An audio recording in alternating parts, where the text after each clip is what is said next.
साथियों, यदि आपके मन मस्तिष्क में भी यही प्रश्न है कि आपका दूसरा विवाह कब संपन्न होगा, तो इसका सटीक वैज्ञानिक उत्तर आपको यही मिलने वाला है। शर्त केवल इतनी सी है कि आप अपनी जन्म पत्रिका अपने समक्ष खोल करके रख करके फिर ये एपिसोड देखिए, ताकि किसी भी प्रकार का संशय न रहे। आज इस एपिसोड में हम मीन लग्न की जन्म पत्रिका के बारे में बात करेंगे और स्त्री और पुरुष दोनों पर ये बातें अक्षरशः लागू है। यदि आपका लग्न कोई और है तो यहां प्लेलिस्ट की लिंक आपको मिल जाएगी, जाकर के अपने लग्न से संबंधित एपिसोड जरूर देखें। तो साथियों, ये रही मीन लग्न की जन्म पत्रिका। और जब भी हमें द्वितीय विवाह के बारे में कोई निर्णय, कोई विचार करना होता है, तो हमें दृष्टिपात करना होता है इस नवम भाव पर। साथियों, ये जो नवम भाव है, इस नवम भाव का जो स्वामी है उसी से ये निर्धारित होता है, उसी के पास में ये डिपार्टमेंट है कि वो द्वितीय विवाह संपन्न करे, ना कि सप्तमेश के पास में। और नवमेश इस जन्म पत्रिका में बनते हैं ग्रहों के सेनापति मंगल। साथियों, मंगल जो है, मंगल की महादशा में बहुत प्रबल संभावना होगी कि इस जातक या जातिका का द्वितीय विवाह संपन्न हो। यदि किसी और ग्रह की महादशा चल रही है तो उसमें जब मंगल का अंतर आएगा तब भी इनके द्वितीय विवाह की संभावना बहुत अच्छी रहती है। और जब भी गोचर में भ्रमण करता हुआ मंगल इस नवम भाव पर आएगा तब भी इनके द्वितीय विवाह की बहुत ही अच्छी संभावना रहती है। मंगल के पास में डिपार्टमेंट है द्वितीय विवाह संपन्न करने का। इसलिए यदि कुंडली में मंगल देव स्वयं ही यदि डैमेज स्थिति में है, गड़बड़ है, पीड़ित है, तो वो द्वितीय विवाह में अननेसेसरी डीले जरूर करा देते हैं।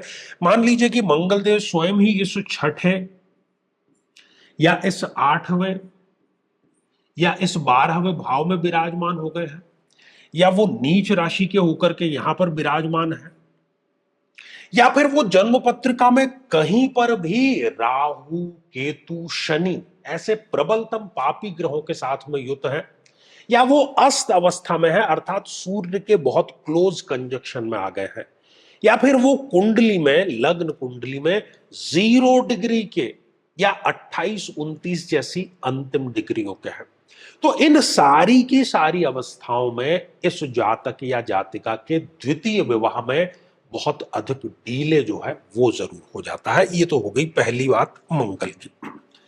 साथियों, अब आपको दृष्टिपात करना है नवम भाव पर कि क्या कहीं नवम भाव में कोई एक या अधिक ग्रह विराजमान है। जहां पर ये 8 नंबर का अंक आप लिखा हुआ देख रहे हैं, इस भाव में, इस घर में, इस हाउस में जो भी ग्रह विराजमान है उस ग्रह की महादशा में या उस ग्रह की अंतरदशा में द्वितीय विवाह इस जातक जातिका का अवश्य संपन्न हो सकता है। यदि इस नवम भाव में कोई भी ग्रह नहीं है, बिल्कुल खाली है ये, तो ऐसी अवस्था में जो कोई भी ग्रह इस नवम भाव को अपनी पूर्ण दृष्टि से देख रहा है, उस ग्रह की महादशा में या उस ग्रह की अंतरदशा में इनका द्वितीय विवाह जो है वो अवश्य ही संपन्न हो जाता है। साथियों, अब बात करते हैं कि क्या कोई अति मारक ग्रह इस नवम भाव में आकर के विराजमान है। और यदि मीन लग्न की हम बात करें तो शुक्र जो कि एक अति मारक ग्रह है, यदि वो इस भाव में आकर के विराजमान हो गए हैं तो वो द्वितीय विवाह में न केवल अननेसेसरी डीले करेंगे, बल्कि किसी न किसी प्रकार की किडनी संबंधी समस्या, मूत्र संस्थान संबंधी समस्या भी इस जातक या जातिका को वो अवश्य दे देते हैं।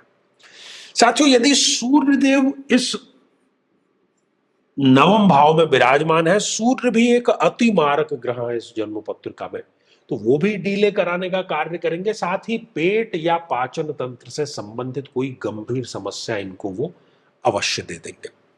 यदि इसी नवम भाव में शनिदेव विराजमान है तो शनिदेव की जो स्थिति है यहां पर अति मारक होके वो भाग्य को भी खराब करने का कार्य करते हैं, द्वितीय विवाह में डीले कराते हैं। शरीर में जो जोड़ हैं उन जोड़ों से संबंधित समस्या, हर कार्य में देरी, ये यहां पर वो सुनिश्चित जो है वो जरूर कर देते हैं। साथियों, यदि यही समस्या आपके साथ भी है, जान ही लिया होगा आपने कुंडली को, तो इसका जो रास्ता है कि अतिशीघ्र कैसे द्वितीय विवाह, शुभ विवाह संपन्न हो, तो उसका रास्ता है महादशा मंत्र साधना। वो आप जरूर अपनाएं। और साथ ही यहां पर जो विश्लेषण है उसको आप अपनी कुंडली समक्ष रख करके समझेंगे तो आपको बेहद आसानी से समझ में आएगा। तो साथियों, यदि आप भी चाहते हैं कि आपकी कुंडली का सूक्ष्म और वैज्ञानिक विश्लेषण हो, तो आगामी समय में मैं स्वयं इन शहरों में उपस्थित रहूंगा। आप समय लेकर के मिल सकते हैं या फिर टेलीफोनिक या वीडियो कॉल के माध्यम से भी आप जुड़ सकते हैं। और यदि आप चाहते हैं कि आपके किसी एक प्रश्न का निःशुल्क मार्गदर्शन किया जाए, जो कि हमारे इसी चैनल पर प्रति शनिवार दोपहर 3 बजे हम खास लाइव कार्यक्रम लेकर के आते हैं, लेकिन उसमें अपने कमेंट को शामिल कराने के लिए आप हमारे इस वीडियो को हाइप कीजिए और उसका जो स्क्रीनशॉट है वो दिए गए व्हाट्सएप नंबर पर जरूर भेज दीजिए। तो साथियों, इसी मंगल कामना के साथ में कि आप सभी स्वस्थ, समृद्ध और शांतिपूर्वक जीवन व्यतीत करें। नमस्कार।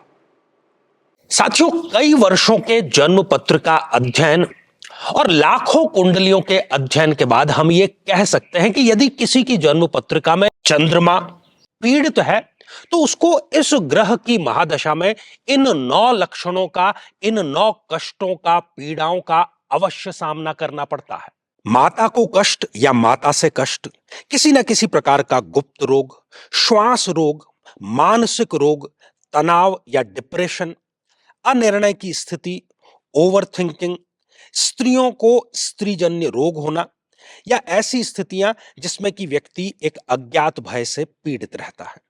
लेकिन साथियों, यदि आप भी इन सभी कष्टों से स्थायी और सटीक मुक्ति प्राप्त करना चाहते हैं, तो उसका तरीका है इस ग्रह की महादशा मंत्र साधना दीक्षा, जो विशेष रूप से आपके नाम, आपकी जन्मतिथि के अकॉर्डिंग की जाएगी। और गुरु दीक्षा के माध्यम से अभिमंत्रित माला भी आपको प्रदान की जाएगी, ताकि न केवल ये सारे कष्ट दूर हों, बल्कि ये पूरी की पूरी महादशा आपके लिए शांतिदायक और सुख समृद्धिदायक साबित हो।